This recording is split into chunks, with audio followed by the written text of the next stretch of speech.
Times cearenses empatam pelo Campeonato Brasileiro da Série A. Um empate prestou. O outro não foi lá essas coisas, não. O Ceará não foi além de empate com o São Paulo. Aliás, não foi além de empate com o São Paulo.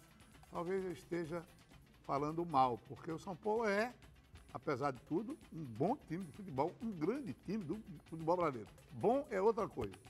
Pois é, o Brasil se vestiu de vermelho e preto, o Flamengo contagiou o Brasil, a América do Sul, conquistou pela segunda vez a Libertadores e vai para a decisão mundial. Nós temos aqui um bocado de assunto bom para conversar, vamos aqui analisar o resultado do Fortaleza, a sua posição, essa condição do Ceará no fio da navalha, enfim, aqueles assuntos principais, na opinião aqui do Nodi Nogueira, à minha direita, opinião do J. Lacerda, comentarista da Rádio Assunção Cearense, Sérgio Redes, escreve toda quinta-feira a sua coluna no jornal O Povo. A sua crônica, hein? Fazer crônica é diferente, não é para qualquer um. É com Sérgio Redes, no jornal O Povo, toda quinta-feira.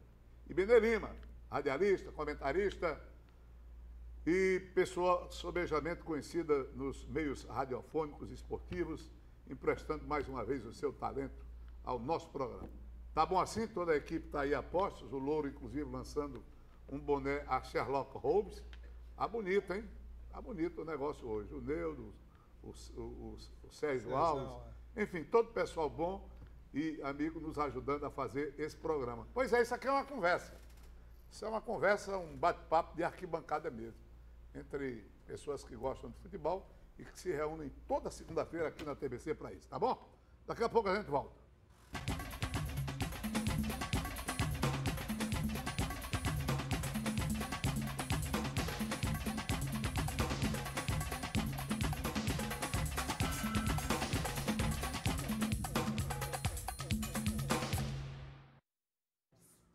Pois é, rapaz. Vai ver, Louro. Dá uma verificada, vai ver que tu tá no Rio Grande do Sul ainda, né? Com o frio que tá fazendo por aqui hoje. Mas, meus amigos, eu até escrevia hoje a respeito do Fortaleza. O time do Fortaleza ele tem uma capacidade de mudar a temperatura das coisas. É uma coisa interessante, é um dado que a gente vai observando, vai somando, observando os resultados. O time do Fortaleza chegou em muitas situações a ser considerado um time já liquidado, um natimorto. Ele levou 3 do Santos e empatou o jogo. Ele levou, em outras oportunidades, gols, não é? Numa fase do jogo, dominado inteiramente, contra o Cruzeiro. No final do jogo, articulou uma jogada de contra-ataque, se bem que nós não somos bons nisso, foi lá e empatou a partida. Ontem, contra o Internacional, ele teve condições até de ganhar o jogo, de sacramentar a sua condição de participante dos 20 times do Campeonato Brasileiro do ano que vem. É essa capacidade do Fortaleza, sabe? Ele se finge de morto, não, ele nunca se finge de morto. Ele até parece ter um dispositivo que ele acessa quando a situação está ruim, quando se imagina que a situação dele é irreparável. Ontem, por exemplo, como terminou o primeiro tempo, ele começa bem, depois é dominado inteiramente pelo time do Internacional, que empata o jogo, vem o segundo tempo e ele aí percebe, como em outras oportunidades ou condições de ir à frente. E acabou quase ganhando o jogo do Internacional. O Internacional, que tem lá seus problemas, é uma equipe que, no meu modo de... tem o combustível, acho que fora de data, é o que eu... ou uma gasolina, como chamam, batizada. Mas o fato é que o time do Fortaleza nos chama a atenção por essa capacidade, né? O estilo de jogo a gente já sabe como é. Usa a velocidade, poderia aprimorar o contra-ataque, e quem estava lá vendo bem de pertinho o nosso querido Nodi Nogueira. Como é que foi de viagem? Meio satisfeito com o empate no bolso? Foi bom, né, Nodi? Tudo bem? Tudo bem, Wilton. Boa noite a você, boa noite aos amigos aqui da mesa e aqueles que nos acompanham de casa. Wilton, realmente, eu ontem, durante o jogo, estava até conversando com um amigo lá que encontrei daqui, eu lembrava do meu amigo Serginho Redes, aqui da minha esquerda, quando ele fala a questão do Fortaleza encarar todos os adversários da mesma maneira em qualquer lugar. Fortaleza é um time destemido. ele é considerado pequeno no padrão da Série A, mas é destemido, ele é quase kamikaze em determinadas situações, porque o Fortaleza ele não tem medo. E ontem eu fiquei preocupado com aquele recuo das linhas do Fortaleza após o gol e aquele volume de jogo do Internacional, mesmo sem muita qualidade, repetidamente aquela bola na área, acabou saindo o gol. Mas a questão maior fica por conta do resultado, porque hoje estamos lamentando o Fortaleza não ter ganho do Internacional no Beira-Rio, veja só. Foi um bom resultado? Foi o empate. Agora a questão é essa, porque ele teve aos 47, 48 minutos, a chance de fechar o caixão do Internacional. Porque ali não tinha mais jogo. Se saiu o gol ali, naturalmente, acabava com tudo. Agora o time esteve bem, teve aquela queda de produção logo após o gol. No segundo tempo, teve alguns momentos em que ele sofreu uma grande pressão, mas é aquele negócio. Você falou muito bem, o Fortaleza tem um poder de reação de uma hora para outra. Quando você menos espera, agora acabou. Eu estava preocupado. Quando o Internacional fez um gol, vai fazer outro. O Internacional ficou na dele, voltou para o segundo tempo. Fortaleza entre o Tinga, mais uma vez naquela participação dele inesperada, vindo de trás, fez um gol ali, uma disputa meio difícil ali dentro da área, acabou fazendo o segundo gol, e o Fortaleza ainda armou chances, jogadas para fazer o terceiro, quando estava 2-1. Só que não conseguiu na última bola fechar o placar. E acabou sofrendo um empate, 2 gols de cabeça aí do Guerreiro, que foram, para mim, ao meu ver, foram jogadas bem trabalhadas, mas de qualquer forma houve o cochilo da zaga. A gente não pode estar questionando o Bruno Melo, muita gente questionando o Bruno Melo por ele estar jogando improvisado e também por ter perdido o pênalti. Se fosse outro, todo mundo, por que não foi o Juninho? Se fosse o Juninho perdesse, aí diziam, por que não foi o Bruno Melo? Quem só perde quem está lá para bater, né? O cobrador oficial chama-se o Hélio Paulista, ele saiu, não sei porquê, eu até imaginei que ele tivesse sentido algo, mas depois do jogo, a gente fica acompanhando lá, que nós demoramos para sair, ele estava batendo bola com todo mundo, quer dizer, então ele estava inteiro. Passou mais de meia hora lá batendo bola, aquela roda de bobo com o pessoal no campo. Então ele saiu inteiro. Não sei qual foi a pretensão do técnico Rogério Ceni com a mudança, com a saída do Hélio Paulista, não pela entrada do Tinga, do Chiesa, mas pela questão da saída do Wellington Paulista. Mas foi um importante esse resultado, porque ganhou um ponto, continua na briga para sair. Para mim, ele já eliminou a chance de rebaixamento, para mim já, com 43 pontos. E agora é pensar, ver se esse restinho que tem aí ganha aí uma vaga para a Sul-Americana, que seria muito bom. Já se comentou, já se falou a respeito dos 2 jogos. Eu quero procurar aqui extrair, quer dizer, outros dados da questão. Primeiro, eu achei que não se justificou a entrada do Chiesa, mas o Rogério Ceni está por cima, ele pode até errar. Errando, ele ainda está absorvido. É questão de fase, né? Mas eu quero dizer o seguinte, perguntar ao Serginho, por que eu estava perguntando hoje num programa com um companheiro meu, que é fã do Rogério Ceni, e ele acha que o Rogério é espetacular, eu também acho que ele faz um bom trabalho, um treinador, fica na história do Fortaleza. Mas tem aqui e ali também seus equívocos. Um dia desses, ele até estava admitindo que não mexeu bem. E que até é bonito isso. Mas eu até perguntava a ele, você acha que o Fortaleza recuou as linhas, desceu suas linhas, por um ímpeto do adversário, porque o treinador orientou nesse sentido, ou porque os próprios jogadores fazem uma leitura, interpretam e são obrigados, eles por conta própria, a fazer aquilo e tal. Você acha que o Rogério Ceni mandou o time voltar tanto, ser ali prensado contra a parede? Sérgio, boa noite. Boa noite. Eu gosto muito desse assunto porque eu passei o ano inteiro defendendo o jeito do Fortaleza jogar. E baseado no que eu vi, né? Eu acredito que a gente nunca teve acesso a uma palestra do Rogério Ceni, mas acho que ele imprimiu, né, ao Fortaleza, sabe, que já é um time aguerrido por tradição, ele tem jogadores aguerridos por tradição, ele imprimiu a questão, um conteúdo assim, olha, vocês têm condição, vamos jogar para cima, vamos jogar grande e vamos pensar grande. Porque veja bem, se você pega a história do Rogério Ceni, a história do Rogério Ceni como goleiro, ela é extraordinária, como jogador de liderança dentro do clube, porque ele passou a vida do São Paulo também em importância. Aí existem algumas restrições de quem foi técnico dele, que aí reclama e tudo, mas enfim, é uma pessoa vitoriosa, né? E joga, ele gosta de jogar, ele gosta da bola. Pô, ele fez 139 gols como goleiro. Eu me lembro que a gente ficava vendo o jogo do Campeonato Cearense aqui e ele ficava na borda do campo, a bola quando passava perto dele, ele ia correndo pegar e botava em jogo a bola. Os técnicos geralmente não fazem isso. Ele gosta de jogar, eu cansei de ver ele treinando com jogadores dentro do campo, então é um cara que está identificado com essa situação. O Fortaleza é uma equipe que acredita que vai fazer as coisas, e isso é um dado importante. E ele mantém isso sempre. Ele mantém isso sempre. E quando eu melhor senti isso, é porque a imprensa brasileira, de modo geral, ela dá pouca visibilidade às equipes do Nordeste. Mas eu já vi gente comentando sobre essa disposição tática do Fortaleza de ir para cima. E aqui o Flamengo, o grande Flamengo que está aí, veio jogar aqui uma vez sem 6 titulares. O Rogério Ceni entrou sem 9 titulares. E o Fortaleza, o jogo estava 1-1 até o 44º minuto.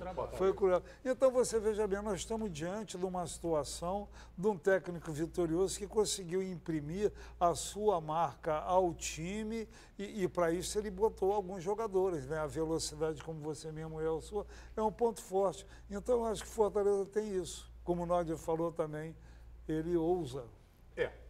Ele habituou-se a ganhar, né? Ele tem o bom hábito de ganhar, né? Ele gosta do resultado positivo. Quem é que não gosta? Mas vamos lá.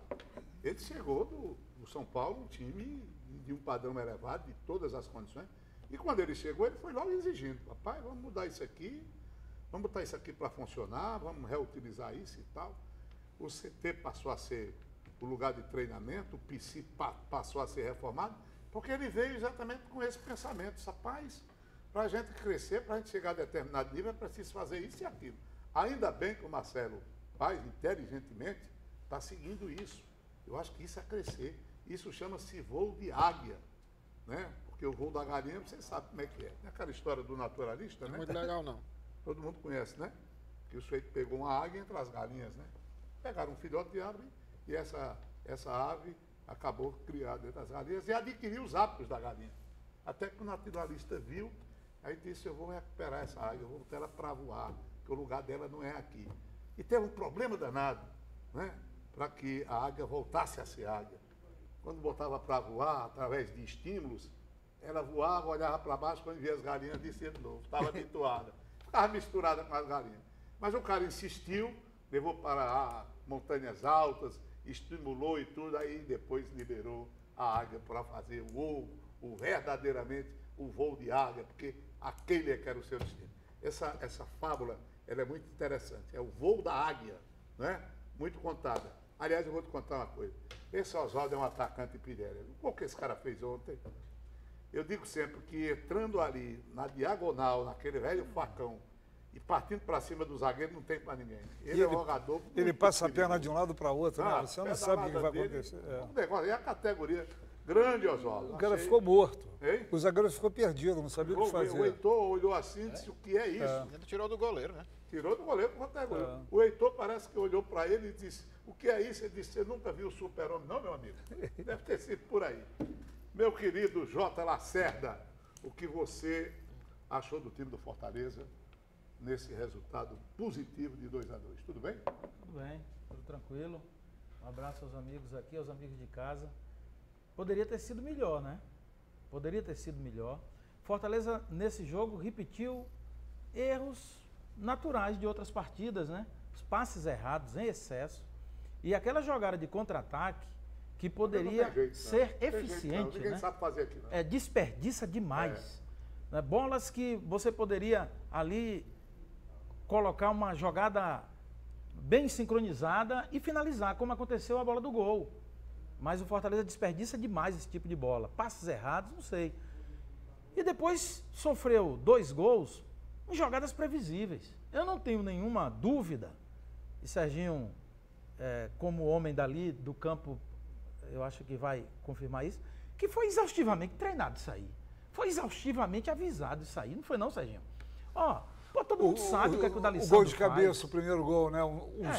Sobe, cabeceia pro meio da área. E até a cobrança do pênalti, do escanteio. Mas tem coisas que não tem jeito.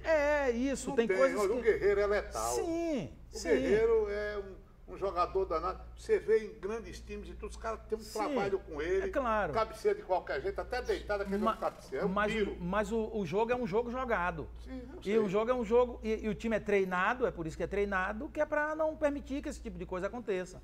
Você pode tomar gol, mas não de uma forma muito previsível, que todo mundo sabe. Pô, foi várias vezes repetida a jogada. Primeiro, não tem que deixar aquela bola chegar com tanta facilidade no D'Alessandro.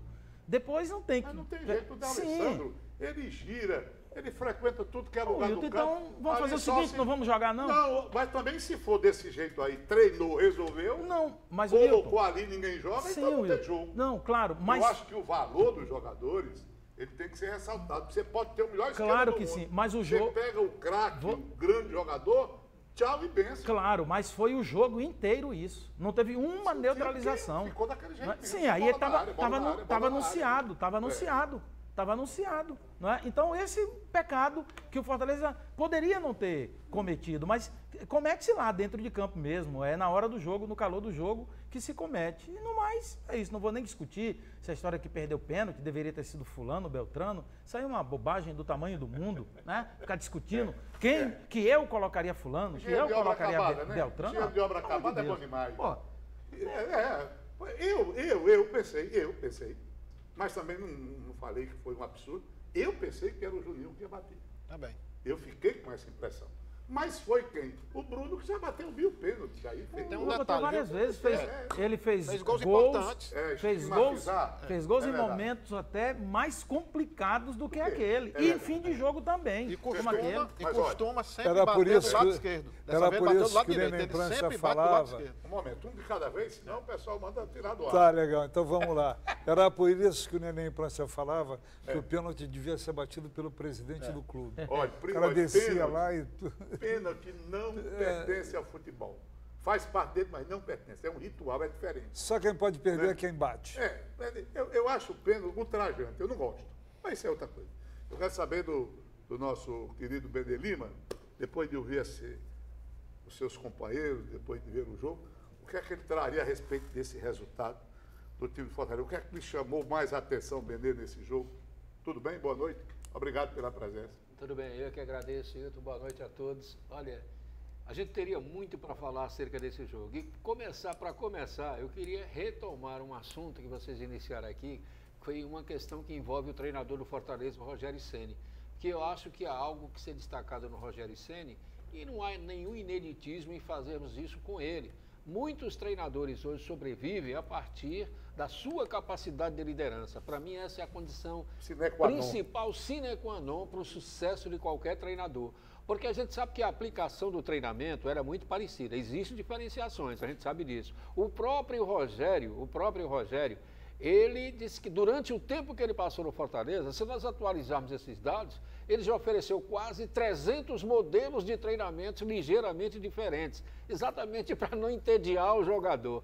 Mas o que eu vejo? O Rogério tem soluções que são típicas de Rogério Ceni, além da questão da liderança. A liderança não é simplesmente, por exemplo, a liderança do Rogério Ceni, eu vejo que ela tem um componente muito parecido, e aqui não vão achar que eu estou comparando o Rogério Ceni com o Jorge Jesus. Até eu acho que poderia, não estou comparando. Mas o Jorge Jesus me parece que é um cara, às vezes, muito duro, mas ele sabe o momento de cobrar e sabe o momento de fazer o afago no jogador. E eu acho que esse espírito de liderança tem sido uma das razões, além do treinamento, além do que a gente pode ver no time do Flamengo, do sucesso do Jorge Jesus do Flamengo. O Rogério Ceni tem setoristas que vivem o dia a dia do Fortaleza que jamais apostavam que o Bruno Melo seria escalado. Eu achei que existia a possibilidade. Por quê? Porque o Rogério é muito ele, é um cara que tem uma convicção muito forte, assim como a maioria dos treinadores, e eu digo, se ele vai escalar, e se existe a possibilidade de escalar o Bruno Melo, ele tem os motivos dele. Agora, o que eu vejo de diferente na questão da zaga, nós estávamos discutindo aqui, o primeiro gol do Guerreiro foi uma coisa típica de um centroavante. O segundo gol, também típico de um emérito cabeceador, mas o que me surpreendeu foi a posição onde o Guerreiro estava para definir o lance. E a forma como ele conseguiu colocar, deixando o goleiro do Fortaleza, que não é de ficar estático. O que me chamou a atenção? Serginho, que já esteve lá dentro do campo. Eu, na condição de peladeiro, algumas vezes nos encontrávamos nas peladas, nos babas de praia, talvez ele nem lembre disso. A diferença entre um amador ou um cara que não é da posição é exatamente essa. O Bruno Melo, para mim, em alguns momentos, eu vi, não sei se todos viram assim, o Quinteiro tendo que jogar por ele e pelo Bruno Melo. O Rogério deve ter aproveitado pelo fato de dizer, não, no combate direto, o Bruno é mais rápido do que o Adalberto, que era naturalmente o jogador para ser escalado. E aqui nenhuma crítica ao Rogério Ceni. Eu gosto dessas soluções inovadoras, não obstante a minha idade. Então isso é que eu gostaria de ressaltar no Rogério Ceni. Agora a gente lamenta que, mais uma vez, eu lembro de um jogo, o mais distante que eu me lembro, foi um jogo contra esse Botafogo, que eu dizia, esse Botafogo está numa posição que não é a dele. Ele vai vir para aqui para perto ou para a zona de rebaixamento. E a gente está vendo, apesar do resultado de ontem. Foi uma traição o que o Corinthians fez, não conseguir sequer empatar com o Botafogo. Mas o Fortaleza não. No jogo contra o Botafogo, o Fortaleza tem deixado escapar resultados, e o Nodi acho que foi muito feliz, ressaltou isso com muita propriedade. Ontem era um jogo daqueles que a gente não imaginava, mas com o desenrolar da partida, a gente viu aquele jogo nas mãos do Fortaleza. Infelizmente ele deixou escapar. Pois está aí. Aliás, ficou muito ruim para o Adalberto, né? O Adalberto ele foi praticamente anunciado como quarto zagueiro, né? Ao lado do Quinteiro. E aparece o jogador Bruno. O Bruno nós temos lembrança quando ele começou no Fortaleza, jogou por ali. Na base ele jogava ali. Ele jogava por ali, né? Mas há muito tempo ele não estava. Mas também não é uma posição estranha para ele, não. Eu costumo dizer que o treinador é que chupa a rapadura com o jogador todo santo dia. Ele é que sabe, não é?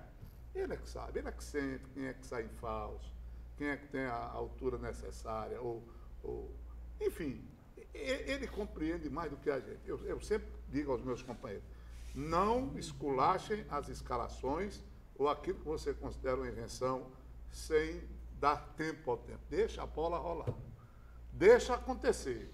Porque eu já vi muita gente quebrando a cara e depois bota a viola no saco. Isso é absurdo, isso é um doido. Tem gente que é maluca por esse tipo de situação para ir logo batendo. Alguma coisa? É verdade. Não, só para colocar, porque tem alguns detalhes que eu estava lá e que quem não estava não vê pela TV porque ele não mostra. Eu estava lembrando agora há pouco do lance do pênalti desperdiçado pelo Bruno Melo. Que foi aquele questionamento, vai, não vai, o árbitro não tinha dado, e aí a pressão do Fortaleza, ele foi lá olhar o VAR e acabou dando. Enquanto ele estava fazendo a revisão, eu observei, eu não sei se foi o da Alessandro, não tenho bem certeza, foi lá na marca da Cal e ficou cavando com o pé. Quer dizer, ele já tinha tanta certeza que o árbitro ia dar o pênalti, ele ficou cavando, antes do árbitro dar, ele já estava cavando o buraco ali para dificultar a cobrança do pênalti. Mas ali seria um absurdo ele marcar aquele pênalti do Quinteiro. Que é isso, hein? O cara deve ter sentido que foi uma dor danada naquela... foi ilusão de ótica mesmo. Não, mas aquilo ali, pela madrugada, ele foi muito avexadinho, né? Pro nosso gosto. Mas o fato, viu? Você sabia, aquele árbitro achou o desempenho dele até bom? Demais. Foi o terceiro jogo que ele apitou da Série A. Pois é. Ele tem funcionado mais como VAR, auxiliar de VAR, Tá certo. e alguns jogos da Série B. E o VAR salvou ele ontem. Pois é. Então, eu acho que ele precipitou-se ali. Eu digo, não é possível que esse cara cometa esse absurdo de marcar essa penalidade. Na TV a gente vê, claro, mas lá na hora ele estava, inclusive, numa posição um pouco ingrata. Aliás, eu vou dizer uma coisa a você. O juiz está trabalhando, devia ganhar dobrado. Porque jogador não quer deixar mais juiz trabalhar, apitar, rapaz. Complicado. É uma coisa nojenta. Futebol brasileiro está ficando feio por uma série de coisas. Aquele agarra-agarra naquela bola parada. É chato. E agora, olha, tem cara que tem uma mania de reclamar de juiz. O Gabigol, o grande Gabigol. Mal começa o jogo, ele já está no juiz conversando. Ele já está exigindo, pedindo, parece que assinar uma rifa, não sei o que diabo é. O povo chato. O jogo fica uma coisa assim, sabe, que não tem nada a ver. Parece essas peladas assim. Reclamam mais do que jogam, né? Pela madrugada. Bom, nós vamos dar uma paradinha para os alores, né? No plural é isso, né? Alores? Ou é alôs? Estou falando com você, o Baiano. Depende da região. Consultar o professor Queiroz. Queiroz, é? É. Qual Queiroz? Professor Queiroz, nosso Pô, ombudsman. o homem do Bolsonaro, pô. Ah, é? E ele é professor também? Pô, daqui a pouco a gente volta. É o Queiroz. Professor de outras coisas. Não,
Pois é, mandar um abraço aqui pro pessoal lá da Galinha Caipira, do nosso amigo Irlan, Marlene.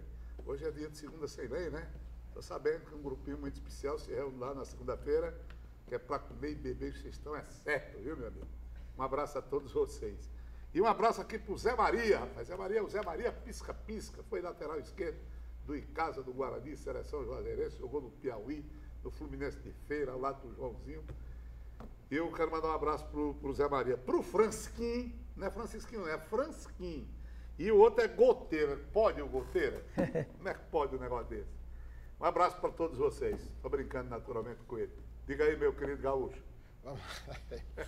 Vamos lá. Deixa eu abraçar aqui os amigos que nos acompanham, o Gilson e o Deni lá na Cacão Rações, sempre cadeira cativa do programa. A dona Maria do Carmo, torcedora do Ceará, vai dar certo, dona Maria do Carmo, não perca a esperança, não. Professor Tadeu Mourão, meu cliente também, torcedor do Ceará e gente muito boa. O Álvaro Augusto, grande supervisor do Fortaleza, estava lá, nos encontramos lá em Porto Alegre. E esse casal maravilhoso que eu tive o prazer de conhecer e encontramos lá em Porto Alegre, o casal, o Álvaro e a Samela. E a Melicinha, um bebê de 7 meses, Vitor. Coisa mais linda do mundo. Estava lá, toda vestida de tricolor, acompanhando o Fortaleza lá contra o Internacional. Um abraço, um beijo para vocês. Grande Melicinha, beijo no coração. Sérgio Redes, e a sua programação artística, né? Não, vai ter que dizer. Não, mas fim de semana eu não fui. Mas queria deixar aqui um abraço para o professor César Queiroz. De Queiroz. De Queiroz. É, tem isso. De apostrofado? Como se diz no Nordeste. Mestre, um abraço grande e qualquer coisa aí, você pode nos tocar sobre qualquer erro de português. Principalmente o Jotinha. Diga aí, Jota, jogo rápido. As ordens. Não, dá uma... Você falou aí no Zé Maria, rapaz, eu me lembrei do Mona, que foi lateral esquerdo do Fluminense de Feira e faleceu semana passada. Mona jogou lá na década de 60, 70. Jogava demais. Um abraço ao professor Vicente Dias Arruda e ao menino Lucas, que fez aniversário essa semana, muito festejado pelo pai Tiago e a mãe Dona Iverna, e com os avós Cláudio e Elione Cajazeiras, estivemos lá. Um abraço a você, Lucas, um abraço a toda a família aí. Benê.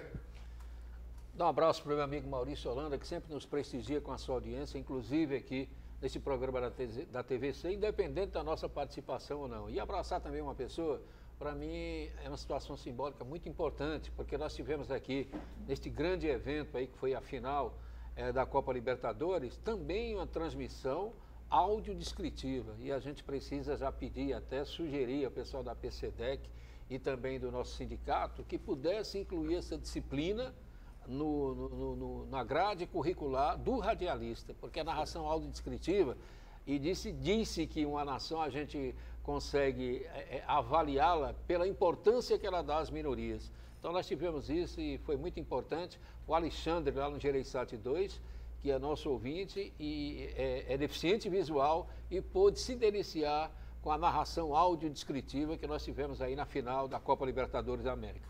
Bom, o resultado não foi bom, eu me refiro ao Ceará. Gostaria até que a gente tocasse a bola aqui de primeira, rapidamente. Primeiro tempo de jogo foi horrível, eu achei a partida, para extrair alguma coisa dali, foi difícil. O Ceará, eu acho que foi na vontade, no volume, que agora está na moda. Se não vai de maneira lúcida, organizada, vai no volume, é botar volume. E acabou jogando até melhor no segundo tempo de partida, mas um time muito tensionado. Quem viu o jogo pode até opinar, se o meu prezado Gaúcho, né? Estou brincando com o Nodi, que fez uma viagem. Você viu o jogo do Ceará, Nodi? Não deu para ver, não. Não deu para ver. Eu vi os melhores momentos, até porque foi no mesmo horário.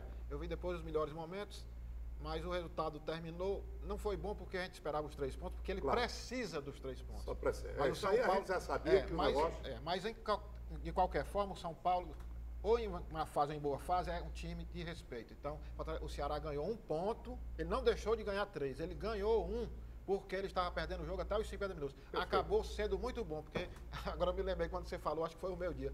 Ruim é diabo de nada, ainda dá para ter uma esperança. Serginho, você viu o jogo? Vi. E aí? Tem salvação?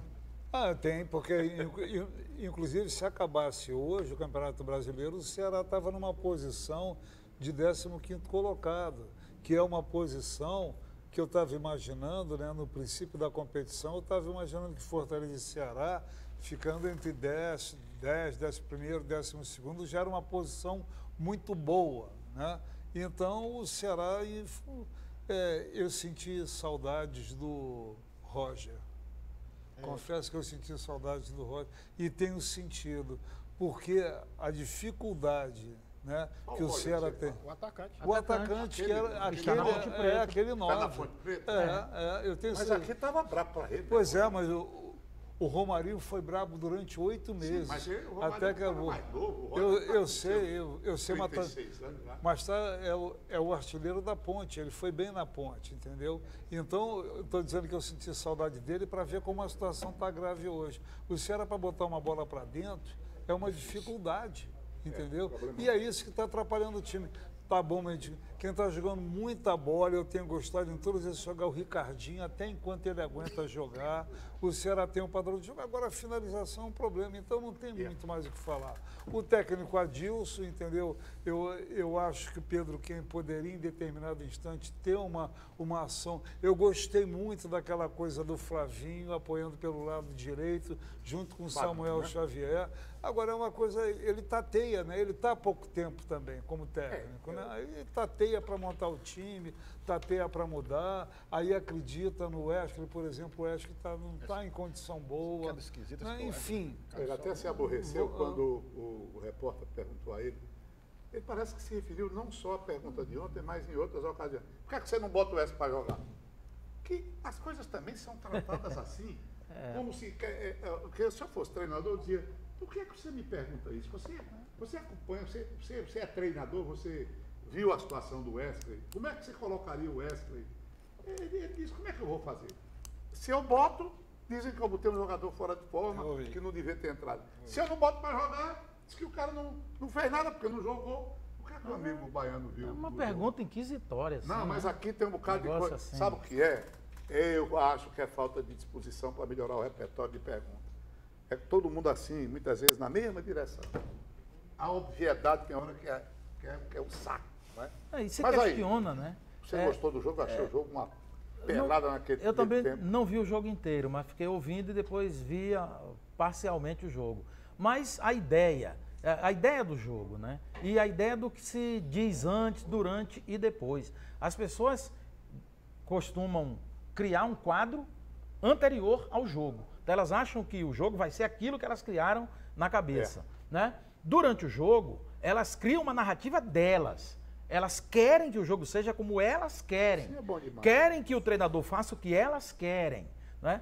E depois do jogo, começam também a dizer por que não fez aquilo, por que não colocou aquele, por que não fez aquilo outro. Quer dizer, uma coisa completamente fora da realidade, né? E não é isso, né? Serginho pensou bem, o treinador, ele tem tentado, está tateando, tem tentado aqui e ali, e ele até que tem conseguido. Ele tem, por exemplo, conseguiu fazer o Felipe Bachola voltar a jogar bola, né? Ele deu umas arrumadas Imaginava legais que seria ali. Possível com o Wesley. Exato, ele preparou, vem preparando, vem dado tempo e colocou ele no jogo. Né? Ele resgata agora o Chico para o time, né? Ele faz alguns resgates interessantes e faz muito tempo. O Serginho falou no Roger, que eu vinha dizendo sobre isso, desde quando mandaram o Roger embora. Eu dizia, por que mandar o cara embora? Ah, porque não está dando certo. Sim, mas o problema é dele? Não é dele. Por que ele chega... Também, mas por que ele chega na Ponte Preta e vai e começa a fazer gol? Ele fez gol em outros cantos e outros não. Sim, mas é isso, Wilton. Mas o futebol é assim mesmo. É bem. desse jeito. O bom é o que resolve. O bom é o que faz, né? O bom é esse. Então, durante a semana, o que é que, na minha cabeça, eu falei, olha, tem um quadro aqui que é um quadro combinado. Né? Combinado. O resultado do Ceará não é ele só. Tem o resultado do Santos, que foi positivo. O Santos ganhou do Cruzeiro. Né? Aí tem o resultado do Ceará, tem o resultado da agora. Daqui a pouco do CSA contra o Fluminense. Se o Ceará tivesse vencido, ótimo, não venceu, mas melhor pontuar do que perder. Então ele pontuou. Diabo de nada, segundo o filósofo Messias pontuou, ele deu um bom passinho, mas deu um passinho. E o mais interessante disso tudo é o que está acontecendo dentro de campo, né? São os acertos dentro de campo. Infelizmente se perdeu o Luiz Otávio. Né? Pelo cartão. Isso é para depois. Sim, né? Mas já perdeu para o outro jogo. É verdade. Né? Lá. Já não tem o William Oliveira, que é um cara que entrou ali, que foi outro resgate que fez o Adilson e que encaixou bem. E eu concordo com o Serginho, não sei porque o Pedro Quem, né, quando esteve ali, teve bem, não sei porque ele não aparece. Mas olha, eu acho que o time é tensionado, eu acho que a raiz do problema está nisso. Muitas coisas se juntaram para criar o Ceará daquele jeito. Aquelas partidas sem ganhar. Pois é. E aquelas agora se resolver tudo agora. 10 treinador, partidas, mudança de treinador. fez 3 pontos em 10 A questão da pressão interna e externa. É um negócio. Quer dizer, ele criou involuntariamente um bocado de coisa para lhe morder. Mas eu gostaria de saber se o nosso prezado Benê Lima tem algum pensamento diferenciado, além daquilo que foi dito aí, Benê.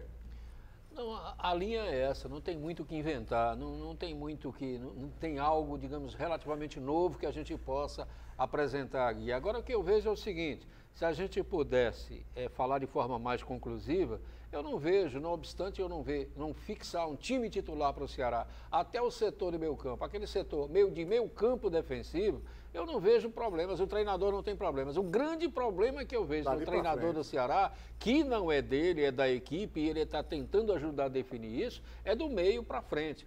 E não vamos ser reducionistas e achar que é somente no setor de ataque, não. Porque o ataque não é formado só pelo setor de ataque, por mais contrassensual que isso possa parecer. Eu digo que é os meias ou um meia para alimentar. O Fortaleza, por exemplo, eu vejo o Rogério Ceni falar e vejo também que é verdade. É só você reparar, o Fortaleza não tem 2 volantes de contenção, o que a gente chama de primeiro volante. O Rogério refere-se a Juninho e Felipe e às vezes ele até há um certo ar de lamento, ele não tem 2 volantes de contenção, repito, ele tem 2 camisa 8, ele chegou até a usar esse número. Camisa 8, né? Por isso que muitas vezes eu creio que o Fortaleza, na minha concepção, Fortaleza sofre um pouco na contenção. Falta um pouco mais de consistência defensiva. Então, o Adilson tem tentado de tudo, a gente vê ali na frente. E tem tentado fazer o resgate de alguns jogadores. Agora, eu acho que o treinador, a gente não pode culpá-lo pela expectativa que é criada em cima do jogador e por aquilo que ele não consegue entregar. Correto. Aliás, o treinador de Ceará ficou muito à espera dos que não funcionavam, não é? Mas que prometiam se recuperar. O Adilson caiu, caiu o nessa. Anderson caiu nessa, pois né? Pois é, infelizmente. Mas, meus amigos, eu gostaria... Olha, eu quero dizer o seguinte. Nós temos 10 minutos, vamos falar aqui do Flamengo. O que aconteceu no fim de semana não foi uma coisa dentro do normal. Convenhamos. Não é porque eu tenho preferência pelo time do Flamengo, não. Mas o Nelson Rodrigues, dentro da sua inteligência, ele diz uma coisa que eu sempre estou me lembrando de suas tiradas, né? Ele diz que no Brasil o futebol se dá de forma atmosférica. Nós respiramos futebol. Muitas vezes nós nos alimentamos de futebol, não é? E o Flamengo, por ser um time popular e por representar uma esperança de que o futebol brasileiro volte a ter grandes times de acordo com sua história, com sua tradição, eu acho que o time do Flamengo representa tudo isso. Há muitas, eu diria, formas de inveja, né? A inveja é terrível, né? Sentimento horroroso. E aí, de repente, porque o homem é português, não é daqui, começam as críticas, dizendo que ele não inventou a roda, nem o futebol e aquilo tudo. Mas o fato é que com ele, o Flamengo jogou e joga um futebol alegre, ofensivo. E fez contra o time do River Plate, não uma partida dentro do seu estilo, dentro da sua condição, mas isso acontece. Eu gostaria que o senhor se reportasse a esse feito, porque eu acho que o Flamengo é um exemplo, todo mundo passa a querer imitar o que é bom, não é? Seria, por exemplo, um nível que o futebol brasileiro devia perseguir, não é nós? É verdade. Eu acho que o Flamengo devia servir como um modelo, né? É verdade, inclusive administrativo, né? É. O Flamengo teve um bocado de tempo aí com o Pires na mão, né? Dívida por cima de dívida, problema por cima de problema, e a nova diretoria, como é o nome do presidente? Rodolfo Landim. Rodolfo Landim. O Bandeira é o outro. O Bandeira foi que Bandeira arrumou fez essa- um julgamento. Foi quem saneou. Então, tá aí o Flamengo com muito dinheiro em caixa. Olha, o título do Flamengo, olha, eu vou dizer logo pra você. O Wilton falou que tem preferência pelo Flamengo, eu não tenho preferência pelo Flamengo. Mas em Devia ter. determinados momentos a gente Ele é Vasco. Devia ter. Tu não é Vascaíno. Vasco? mas aí é o seguinte, Tu não é Vasco? sou vascaíno. Eu também Vascaíno. sou Vasco. Mas aí, não tô nós- dizendo nós- mesmo. mas nós estamos conversando sobre Eu isso. Nós sei. estamos falando sobre Vamos ganhar a conquista do tempo, vamos ganhar Flamengo. tempo. Porque o Flamengo, o jogo não foi o Flamengo campeão. O jogo não foi daquele Flamengo campeão que a gente esperava. Mas ele foi campeão, não foi para aquele jogo. Ele foi campeão pela campanha que ele teve. Não só na Copa Libertadores, mas também no Campeonato Brasileiro. Então, está de parabéns. Jorge Jesus pode não ter inventado a roda, mas ele conseguiu fazer, porque o Flamengo já teve elencos parecidos com esse daí. Se não nesse valor, parecido com esse daí, não rendeu o esperado. Então, está de parabéns o Jorge Jesus, está de parabéns o Flamengo e sua grande torcida pela conquista, elevando o nome do Flamengo que há muito tempo que estava para baixo. Eu quero saber o olhar de Sérgio Reis, porque o Sérgio ele tem sempre Não, a gente Ele que gosta de futebol bonito, eu estou provocando por causa disso. Veja bem, a gente... olha, o Flamengo jogou sempre bonito. E o que contagiou as multidões foi o fato do Flamengo jogar bonito. Nós somos Vasco aqui e eu sou Vasco mesmo.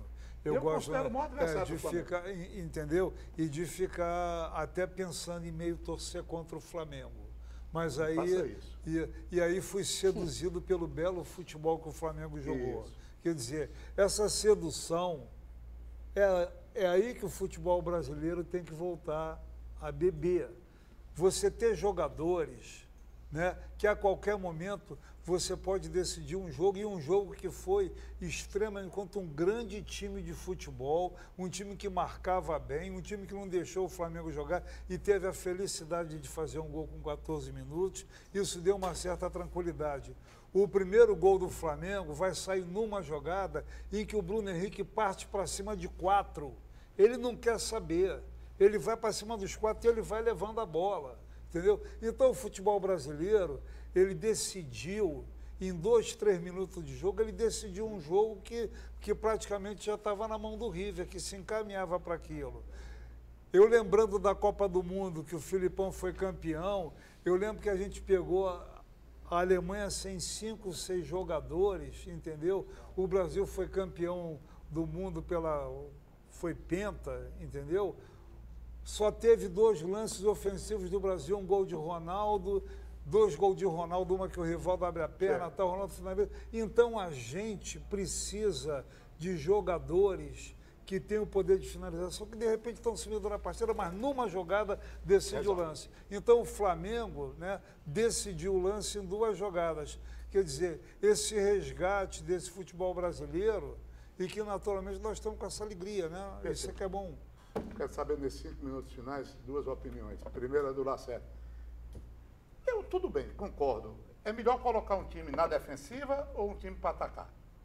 Qual é a tarefa mais fácil que você acha? Não, o time tem que ser completo mesmo. Não, completo isso aí eu sei. Você diz a tarefa do treinador? Sim. Por exemplo, estão tecendo loas ao time do Racing, ao time do River. Espera aí. Primeiro, o time do River formou uma muralha em respeito ao Flamengo. Ele admitiu a superioridade do Flamengo. Ele marcou. Eu não ando atrás de quem marca, eu não pago ingresso atrás de marcador. Mas eles contra-atacavam. Sim, tudo bem, contra-atacavam. E rápido. Sim, tudo bem. Mas ele passou 80% da partida se defendendo. O time do Flamengo é que tentava propor com dificuldades. Entendeu? Eu acho que o River, tudo bem, você admira a aplicação dele, mas eu não acho um bom modelo. Quer dizer, o modelo para ser apreciado. Quer dizer, tem muita gente achando que o River foi uma maravilha. Eu acho que a maravilha foi o Flamengo. A gente já sabia. Não é? Apesar de uns problemas, superou tudo. A gente já sabia do que o River seria capaz, né? Um time que disputa 5 finais, um time que ganha 3 finais, o cara que ganhou uma como jogador, ganhou 2 como treinador, a gente já sabia. Na sexta-feira eu falei sobre isso, e teve até torcedor que ligou para a rádio me contestando e tal, porque eu falava, eu não sei qual será a reação do Flamengo se sofrer um gol no início do jogo. Alguém sabia? Ninguém sabia, porque o Flamengo não seria, o Flamengo não era um time testado ainda nesse nível. Tanto que ele sofreu o gol e ele ficou um pouco baqueado. Claro. E o River marcou em cima o tempo inteiro, não deu espaço. O River não deixou o Flamengo chupar o pirulito. Imagine um time igual ao do River. Mas o que acontece? Enfrentando o River, não tem jogo, todo mundo na defensiva. Mas o que acontece? O Jesus não inventou a roda, não. Mas ele devolveu a identidade do futebol brasileiro, como disse Serginho aí. E foi exatamente essa identidade que fez com que o Flamengo ganhasse o jogo. No momento em que o River baixou um pouquinho, no momento em que ele teve que trocar, no momento em que ele teve que mudar o plano dele, o Flamengo desmontou com a arte do futebol brasileiro. E é isso que o Jesus traz à luz nesse momento. Denner Lima, eu quero sua exposição, a sua maneira de ver tudo isso, você que acompanhou essa febre que tomou conta do Brasil, essa coisa esplêndida, não é? Olha, eu costumo ter uma visão muito positiva, não só do futebol, mas de vida também. Você, como pobre, ainda tem uma visão negativa, é meio complicado. Mas eu digo para você o seguinte... Eu quero dizer, inclusive, que o nosso prezado Benê não é pastor.